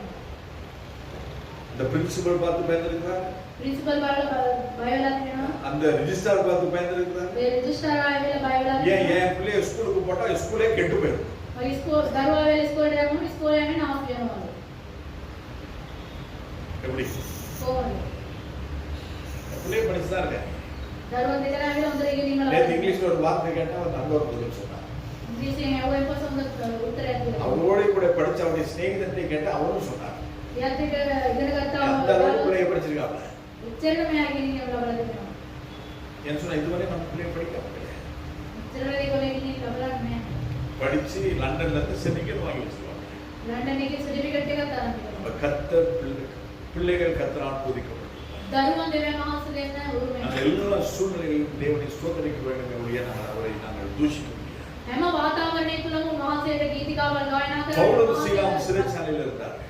පවුලස් සහ සීලස් ඇවිල්ලා සිරගෙදර සිටියා. விடிஞ்சா அவங்களுக்கு மரண தண்டனை. අලුයම වුණායින් පස්සේ ඒගොල්ලන්ට ඇවිල්ලා මරණ දඬුවම. துடுமரத்திலே கட்டப்பட்டவர்களாக இருந்தார்கள். ඒගොල්ලන් ඇවිල්ලා வியகை. ඒ වියකේ ඇවිල්ලා ගැඩගාලා. அவங்கள கை கால்கள் கட்டப்பட்டிருக்குது அசைய முடியாது. ඒගොල්ලන්ගේ ඇවිල්ලා අත්පාවල ඇවිල්ලා ගැඩගාලා තිබුණා. ඒගොල්ලන්ට ඇවිල්ලා මුකුත් කරන්න බැහැ. அவர்கள் ராத்திரியிலே அவர்கள் கர்த்தரை துதித்து சோதரித்தார்கள். ඒ මහා රාත්‍රියේදී දෙවියන් වහන්සේ නමස්කාර කළා. சபை அவர்களுக்காக ஜெபித்தது. ඒ සභාව ඒගොල්ලෝ උදෙසා යාඥා කරා. தூதன் அவர்களை விடுதலை செய்தார். ඒ දූතය ඇවිල්ලා ඒ දෙදෙනාම ඇවිල්ලා சிறைச்சாலை அதிகாரிகள் ஓடி வந்து ஐயா அவங்க தூக்குல தூக்க போறாங்க. ඒගොල්ලන් ඇවිල්ලා එල්ලුම් ගාඩ යනවා. பவுல் எல்லாம் சொன்னாங்க படிக்கிற நாங்க இங்க தான் இருக்கோம். පවුලස් සහ සීලස් කියනවල මුකුත් කරගන්න එපා මෙතන நம்மால තමයි. முடியும். අපිට කියන්න පුළුවන්ද? மரணத்துக்கு நியமிக்கப்பட்டிருக்கும் பொழுது கர்த்தரை ஸ்தோத்திரிக்க முடியும்.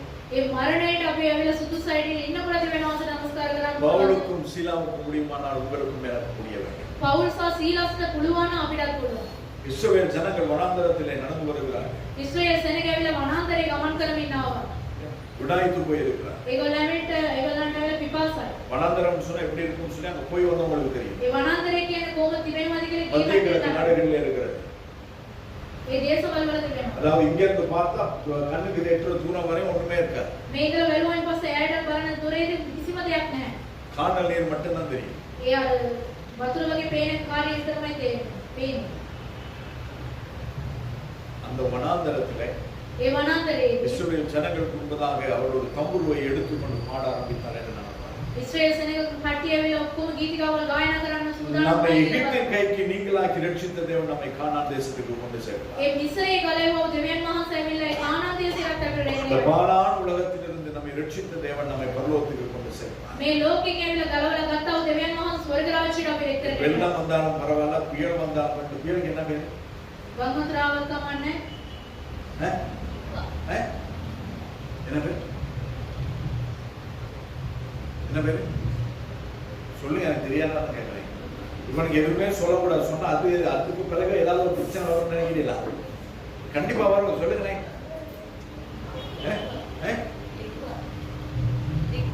நிக்வா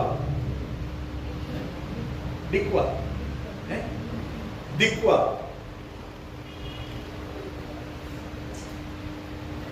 திக்வா. மல்கியா தீர்க்க தரிசன புத்தகத்துக்கு பிறகு அடுத்த புத்தகம் என்ன? මලිකා පොත. පස්සේ අනිත් පොත මොකක්ද?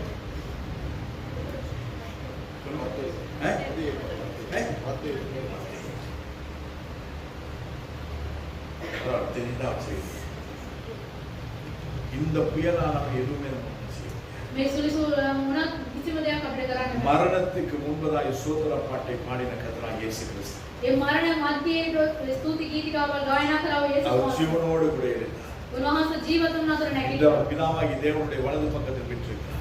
පියාණන් වහන්සේගේ දකුණු පසේ அது போல நமக்காய் முன்பதாய் வைத்திருக்கிற எல்லா தடைகளையும் தாண்டி நாங்கள் சோதர பாட்டை பாடி கர்த்தரை ஆராதித்து கர்த்தரோடு கூட நாங்கள் நடக்கும் பொழுது අපේ ඉදිරියට වෙනා සෑම බාධාවක්ම පසු කරගෙන උන්වහන්සේගේ ගීතිකාවල් ගායනා කර නමස්කාර කරන විට கர்த்தர் நமக்கு ஆசீர்வாதத்தை வைத்தார். උන්වහන්සේ අපේ ආශිර්වාදය ලබා දෙනවා. කී දෙනෙක් විශ්වාස කරනවද? நான் நம்புறேன். මම විශ්වාස කරනවා. நான் நம்புவேன் உம்மை மட்டுமே என் வாழ்வின் நம்பிக்கையை நீர்தானையா. நான் நம்புவேன் உம்மை மட்டுமே என் வாழ்வின் நம்பிக்கையை நீர்தானையா. நான் கண்களை மூடுவோம். අපි සියලු දෙනාම ඇස සාගමු. எல்லா நேரத்திலும் நான் சூத்திரப்பட்டியேன். අපි සෑම වෙලාවෙකම උන්වහන්සේට ස්තුති ගීතිකාවල් ගායනා කරමු. ஆண்டுடைய வேதம் சொல்லுகிற දෙවියන් වහන්සේගේ වචනේ කියන පරිදි அவர்கள் ஸ்தோத்திர பாட்டை பாடின பின் ඒගොල්ලන්ට ස්තුති ගීතිකාවල් ගායනා ஒலிவ කළා. மலைக்கு புறப்பட்டு போனார்கள் என்று பார்க்கிறோம். ඔලිව කන්දට ගියායි කියලා අපි බලනවා. அதன்படி ඒ වගේම தற்காலிகமாய் தோற்றுகிற எல்லா விதமான போராட்டங்களில் මේ ළඟ එන්නව සෑම බාධාවල් கத்தரை விட்டு நம்மை தூரப்படுத்த ஏற்பட்டு வருகிறதான எல்லா விதமான நெருக்கங்களில் දෙවියන් වහන්සේගෙන් ඈත් කරලා දමන්ට එන්නව සෑම බැඳීම් වලින් நம்முடைய பிள்ளைகளாகிய என்னையும் எங்களையும் கரைகளை நீக்கி கத்தர் அழைத்து போகிறார்.